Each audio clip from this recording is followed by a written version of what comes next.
afternoon and welcome to Bullshift 2020 Commodity Market Update for Sunday, September the 25th. Well, guys and girls, we should be looking forward to an interesting month or 2 months. We are now into the thick of things. The last week of September, we're into the first day of autumn this week. We passed as well. And it should get exciting for the next between now and Christmas. So let's see what happens. Nobody seems to really know, but I think there's just so many things coming from different directions that it's going to be a surprise. And either way, it's going to be hard to navigate. So we're going to do our best here to give you an idea of what's happening with regard to the charts. And of course, none of it's guaranteed, but we can only do our best and see if we can navigate these rough waters ahead and see if we can preserve some of our wealth. I've had 4 or 5 emails directly, one actually from a gentleman 2 or 3 times asking me if I can explain a little bit more about why this dollar is so strong. He's been shorting it, he said, for the past year or two. Not sure why he has, and I mean, that's his business. I'm not telling anybody what to do, but we've been quite bullish for the past 2 years, looking for an ultimate target of about 108 to 112. We hit our 112 level. We're there now. We hit on Friday, closed there. And I don't think it's over by a long shot. I think we are on track to do what we thought we would do, which is to have the parabolic rise. We're just getting there. So first of all, let's just get to our chart, and we'll look at the chart first of all and give you an idea of what we're seeing in the charts. So as you can see here, going back to 21, December of 2020, January 21, we double bottomed here. And then this is when we got excited about going up. And of course, as you can see here, what we've got, let me just pull this up here. We've got a couple of major trends happening here. We have this one right here, which is the primary trend. Come on, marker, why aren't you working? Let me try it one more time. Retry. So we're looking at here the main trend that we're seeing, and then we have what we call a speed line, which means that we basically leave the trend and start racing to the upside.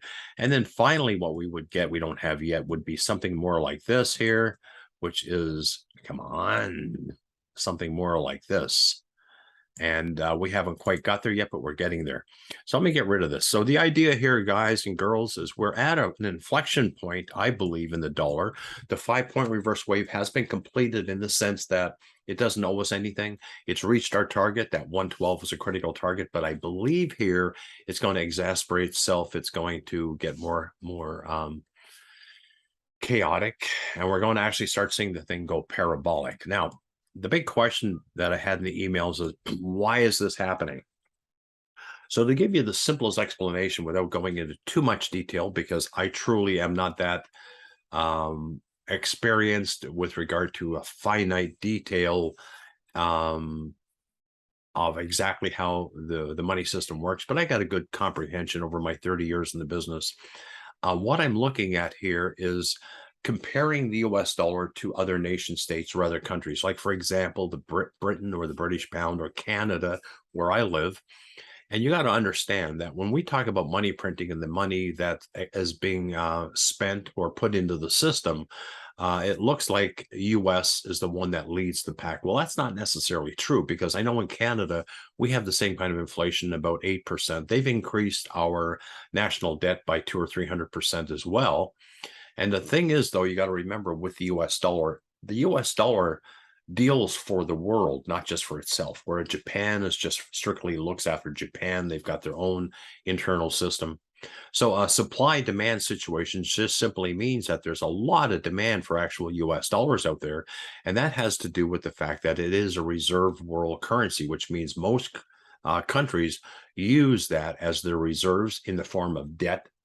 They owe the government, or the government debt, the bonds itself, acts as equity.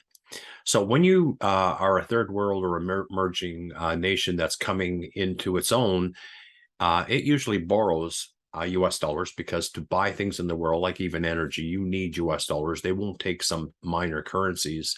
So when you get in debt, whether it's an export import situation where you import more than you export, you run up a debt, and that debt, it being in US dollars, has to be serviced in US dollars, which simply means that you've got to pay it back in US dollars. Well, of course, if your currency like Canada is dropping significantly in regard to the US dollar, that means it costs us more to buy US dollars to service that debt. And the second part of that equation is the fact that the US has been pumping their interest rates over the past few months. We've gone up about 3 full basis points or 2.5 points. That in turn also really exasperates the payments because now the money is much more expensive because it's attracting a lot of investors outside, which is also pushing the dollar up because of the nice interest rates that it's paying for somebody that's investing in the US dollar. So all of these things combined is causing this great demand for US dollars, plus the fact now with the repo market, they're actually taking money out of the system, which is again collapsing or tightening up the money supply. So again, going forward, I really believe we're going to see much higher prices in this US dollar. Now that we've got to our key target, to me, this is the critical junction. From here, directly looking at it for the next few days, I believe we're ready to check back. I think we're going to move back maybe for a few days, maybe for a week, maybe even for 2 weeks. We could get down to our target that we're looking at here, possibly down to the 108, 107 level again. We could even get back to this major trend line here, which is closer to par. Not saying we're going to, but what I am saying is this. If you're looking for this thing just to be over in a day or two, it takes a lot of time for this to turn around. It's almost like turning around a ship, okay? So remember, this is powerful. It's strong. It's the most powerful of the currencies out there, which are all basically worthless paper. We know that, but it's the strongest of them all. I'll give you a quick example here. Let's look at the British pound. And this is just in the past few weeks, even since the monarchy situation. Look what's happening here with this British pound. Now we have a target here of par or just below par on the pound, which used to trade, I remember, about 250 per Canadian dollar. Now we're sitting at 108 on the British pound in US dollars, and it's just free falling. So you got to remember, if these currencies are free falling, it takes a lot more of them to buy the US dollar, which is going in the opposite direction. So that puts a lot of pressure and a lot of strain on a lot of countries. Okay. So let's get back to the dollar again. It's a quick explanation. I know I probably stumbled on a few things there, but the idea is the demand is there for the underlying asset, and it will continue to be as long as people need US dollars to, as nation states, to buy the things or pay the debt they need to borrow in the US dollars makes a big demand. Ultimately, it will fail. I believe it will, but not until possibly we find a new currency that's going to take its place. And of course, that's the big question where cryptos or CBDCs may come into play here. So right now, let's look at possibly a check back in the next couple of days. I think as early as Monday, Tuesday. Today is Sunday, the 25th at 1:40 p.m. I'm recording this in Toronto time. And I'm thinking by Tuesday, we should see a check back at the latest in this US dollar to regroup again, guys, just to go back up one more time.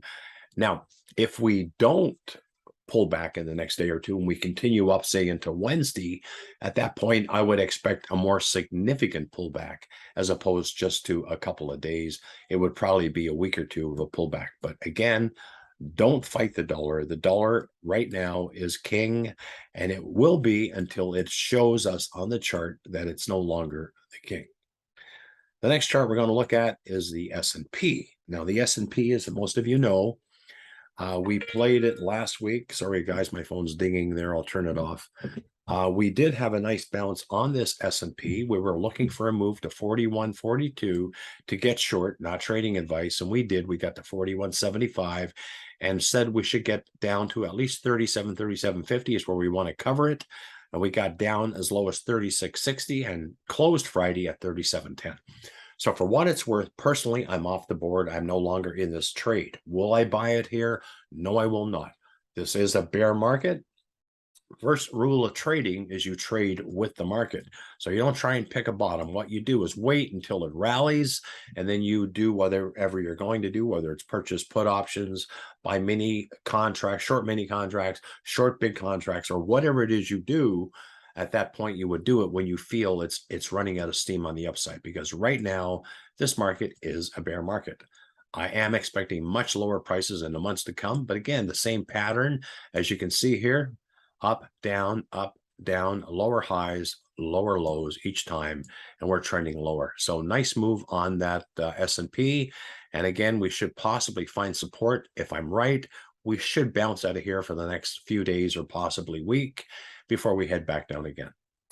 Okay, so let's move over to the gold.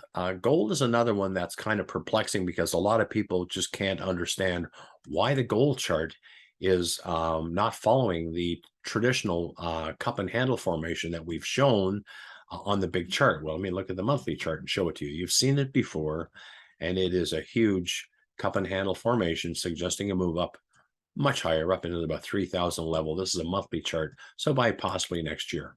Right now, we're pushing on the south side, which means we have come to the 1675 level that we've tested here about 5 or 6 times since March of 2020. 2 years we've been going sideways to down. So the intermediate short-term trend in gold, believe it or not, is down, and it will be until it turns around. We recently broke this bottom here at this, let me have a look here, this market, this area right in here, the 1675. And we're now looking at a bit lower prices. But again, I think with the dollar stalling here, that in itself will allow the metals to at least bounce out of here. Now, the gold chart to me doesn't look anywhere near as good as the silver chart. And we could, as I said a week or two ago, don't be shocked if we see this down even into the 1400 range. If we get up to the 130, 140 level in the dollar in the coming months, and there's a chance we may do that, folks. If we do, then you got to expect that unless the metals have their own fundamentals, that something has changed significantly, we are going to see pressure on the metals in the form of US dollars, not Japanese yen, not Canadian dollars, not euros.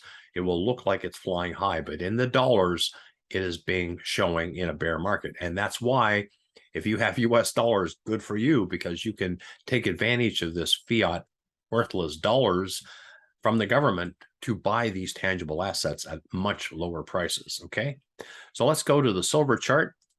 And a silver chart is looking, as I said before, a little bit better. I'm actually becoming bullish. I am doing what I said you shouldn't do, pick bottoms. But my theory is anything sub 20 on this futures contract is worth buying for a good bounce. Now, I prefer, as you all know, precious metals, meaning tangible products or physical metal, I should say. And the premiums are still quite high on it. But if you're looking at diversifying and preserving wealth, I have been a proponent of buying precious metals. And I have been for a few years accumulating. And if it comes lower, I will probably buy more, because the thing is, do I want to have my cash sitting by itself in a bank? Or do I want to have it somewhere that's got a tangible product that people will look at if things get tough and say, okay, that's worthwhile. That's something I can use, whether it's a generator for your house or a second automobile or something worthwhile. Those things will hold value more than the actual fiat. As you can see, the Canadian dollar has dropped 10, 12% just in the past month or so.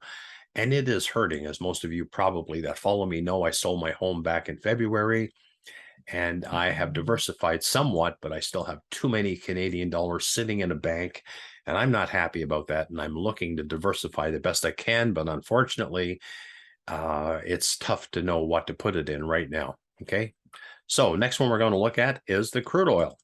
Now, people may get a bit perplexed about this, like, why is the crude oil down when what's going on in Europe, where they're talking heating bills and the energy is going up 500 and 600%? Well, it's quite simple. We're not in Europe, so we're not dealing with that. We have a different situation, but I do believe, as I said in my initial response on crude oil back about a month ago on our video, is that somewhere around $80 would be a great spot. Well, we're just below 80. We're at 78 at the moment. So I do have a zone here between the 75 and $80 level that I believe it's worth looking at getting involved here with the energy sector, because we are going into winter. If the situation intensifies, what, in my opinion, is going to, regardless of what happens, that would translate somewhat into our energy sector as well. Somehow, you know, what's going to. And the sheer fact that it's come back to the major support level and the breakout level it's worth a buy just for a decent bounce. The only problem is the premiums are super big on the options. So you would have to do an option play like a butterfly or a condor or a bull spread, something like that, to offset your cost of the option. Okay, that's important because to buy an option outright is kind of crazy. They're just too expensive. And I believe now what's happening is the margin on this contract is also close to 30%. So that in itself shows you that it could be very volatile.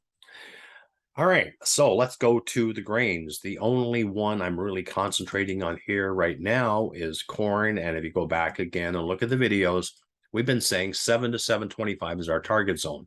Well, we hit 697.5 last week, went back, checked it again, and we went back this week on the 21st of September, which I believe was like Wednesday, and checked it again at 696. So I think that's as close to 7 as we're getting. We're not going to stick our nose in there.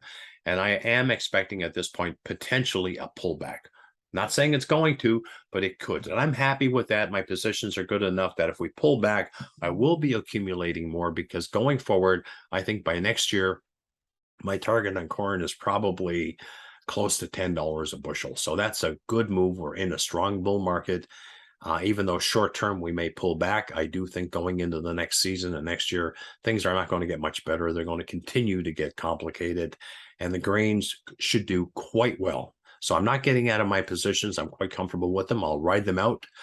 The only thing is if you're in short-term options, be careful because, again, with the options, your premium that you paid is really time value, and that's your enemy. So if you've got something expiring as an option in, say, the next month or two, I consider possibly taking it off the board and looking at going farther out, possibly March even, into the spring, because right now, if this pulls back and doesn't manage to get back to our target of 7.725, 7 to 7.25 in the next month, you will probably end up losing most, if not all, of your premium. And same story with the other grains, the soybeans, they'll follow each other pretty much. So that's about all I've got. The only other one I wanted to mention, of course, is Bitcoin. And again, Bitcoin to me is proving itself to be very supportive here. And we mentioned 2 or 3 weeks ago that I was getting to the point where I'm not as confident that we're going deep, that we're going to our initial $12 target that we put in. I think at least 6 months ago, we said 30, then 20, and then potentially 12. We may not see 12. So going forward, if we do get a bit of a shock in any of the markets, we may go even into the mid-teens. Right now, I'm looking at even retesting the 17.6 level and possibly finding support there. I do believe there's a chance that we're very close to the bottom time-wise. I think over the next, I'm going to say before December, this bottom is going to be in, but we're not sure whether it's going to be deep down around the 12,000 or if it's going to be around the mid-teens, 15, 17,000. That could be possible as well. I am accumulating because, again, I am bullish long-term. This is not a trading strategy. This is something I'm buying to diversify my portfolio because I believe in it. I'm not trading many of the alts. I'm trading mostly Bitcoin and about 8 of the other tokens, as you probably know if you follow us on crypto viewing. So that's about all I've got. That is the Bitcoin chart. I'll be doing an update, of course, with Dick tomorrow on the crypto viewing. So I'll stop share screen here. And just want to remind you guys that I do have my own site up and running. I have for a while now. It's bullshift2020.com.